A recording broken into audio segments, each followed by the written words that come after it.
el Señor me empezó a dar este asunto, la verdad, no pensé que fuera a ser tan amplio, tan extenso.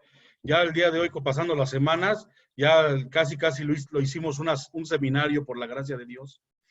El primer punto del cual hablé fue la dirección, basándome en Jeremías 23:18, que todo creyente sabe que debe de buscar a Dios y su directiva. ¿Por qué es importante? Porque cada individuo Dios le va a dar su directiva. Lo que a mí me funcionó, no le va a funcionar a otro. Dios es un Dios creativo y por eso es importante que los busquemos, porque Él nos va a dar la estrategia que a cada quien necesita, porque Dios nos constituyó únicos, nos ha puesto una forma de pensar, unos dones, unos talentos, unas debilidades, porque el paquete va completo, fortalezas con debilidades, para ponerlos en un lugar y ser efectivos. Muchas veces pensamos que nuestras debilidades nos van a frenar, y a Dios no lo frena ni nuestras propias incapacidades, porque sabemos que al que Dios llama, Él capacita. Entonces, es por eso importante que buscar esa directiva, buscarlo en secreto y funcionar donde Dios nos quiere poner. Yo, por ejemplo, hace muchos años escuché a un hombre de Dios llamado Gigi Ávila, y a mí me impactaron sus palabras que hasta el día de hoy están en mi corazón. Ese hombre decía, en cada esquina hay un púlpito, y así empecé a predicar su palabra. Así empecé a ganar almas, así empecé a predicar su palabra, poniéndome en una esquina, en un púlpito, y cuando menos me di cuenta, estábamos rodeados de 250 indigentes cada martes. Pero empezamos con un púlpito y el gran público era mi esposa y mi hijo en aquel entonces. Y muchas veces nos decimos, ¿y qué le puedo enseñar yo a la gente si soy nuevo? Porque muchas veces nos puede detener, es que soy nuevo, no conozco doctrina, no sé el plan de salvación. Y el segundo punto que di fue el testimonio, basado en Marcos de 1 al 20, cuando habla del Gadareno. ¿Qué le podemos hablar a la gente?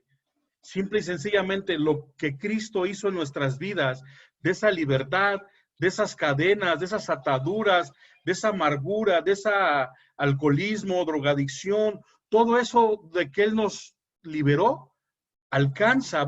Cuando vemos la palabra de Dios, vemos que eso alcanza hasta para 10 naciones. O sea que uno lo limita, pero el poder de Dios y el testimonio de Dios en nuestras vidas es inimitable. Así es que no importa si tienes poco tiempo. Yo quisiera platicarles que tenía 6 meses de convertido y andaba predicando en las calles. Y claro, después tuve que tomar el seminario porque sentí el llamado de Dios, la responsabilidad de Dios a pastorear a las almas. A mí lo primero que me llamó el Señor fue ser evangelista.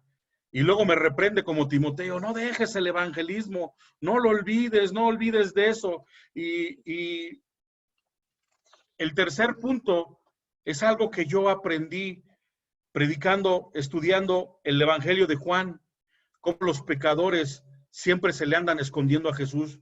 Muchas veces nos desgastamos queriendo hacer eventos, invitando a la gente a la iglesia. La realidad es que hoy en día, dice la palabra, que estamos como en los tiempos de Noé.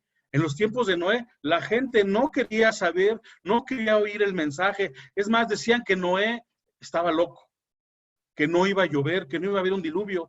Y así muchos de nosotros que predicamos la palabra de Dios cada 8 días, la gente dice, no pasa nada, no existe el infierno, ustedes son unos fanáticos.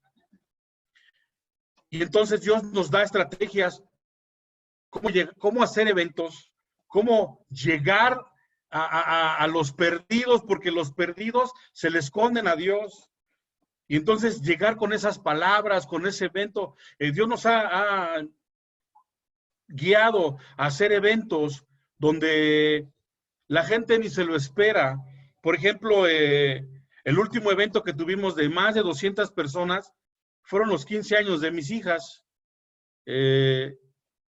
Ese evento fue tan hermoso, fue tan sobrenatural, que gente de maestros, sindicatos, vecinos, amigos, familia, fueron tan impactados que recibimos el testimonio que nos decían, esta fiesta no es como la, o sea, yo escuché de un mesero, del capitán de meseros, decirme estas palabras, porque si me lo hubiera dicho un familiar, a lo mejor no hubieran surgido el mismo impacto, pero que un capitán de meseros me diga, ¿sabe qué, pastor? En esta fiesta no salieron borrachos, no se pelearon, en esta fiesta pudimos sentir una paz que nunca habíamos sentido. Dices, Señor, estamos cumpliendo llegar a los perdidos, como Jesús lo hizo con el Gadareno, como Jesús lo hizo con la samaritana. Jesús nunca juzgó a la samaritana. Yo siempre he dicho a la gente, ¿cómo le dirías tú a una que tiene 5 y con el que vive 6 no es su marido? Yo le hubiera puesto otra cosa. ¿Y sabe cómo le dijo Jesús? Bebe de esta agua. Lo que tú has estado buscando en los hombres es lógico que no lo has encontrado. Mucha gente allá afuera está esperando que su sed sea saciada con el amor, con la palabra de Dios, con esa palabra que limpia, que purifica los corazones, que purifica nuestras conciencias de obras muertas, con esa agua que nos lleva al arrepentimiento, con ese amor que dice Romanos 2:4, que esa benignidad que nos guía al arrepentimiento. Y tenemos que estar buscando a Dios, dando testimonio y sobre todo sabiendo que a Jesús se le esconden los pecadores. Y el último punto es, tenemos un compromiso delante del Señor, Marcos 16. Yo les comentaba cuando enseñé esto, que hay que tener lugares donde preparar y hacer discípulos. Hay que preparar gente para que entre a la batalla, sepa llegar a las almas, que cuente su testimonio. Y eso es donde muchas veces nosotros los siervos fallamos, dejamos de hacer discípulos, de entrenarlos, de capacitarlos, de que experimenten el poder de Dios sobre sus vidas. Y eso le deberíamos enseñar a la gente, salir por los pecadores. Como Jesús, sin duda, no tenía miedo. Yo quiero terminar con esto. Yo me imagino que a Jesús, porque a través de la Biblia lo conocemos, a Jesús le dijeron, mira Jesús, ahí hay un endemoniado gadareno que echa espuma, que está encadenado, no pases por ahí. Yo me imagino a Jesús, pasó por ahí.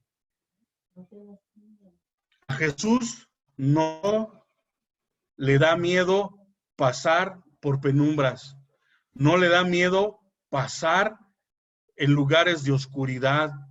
A Jesús no le da miedo meterse en el mismísimo infierno por un alma.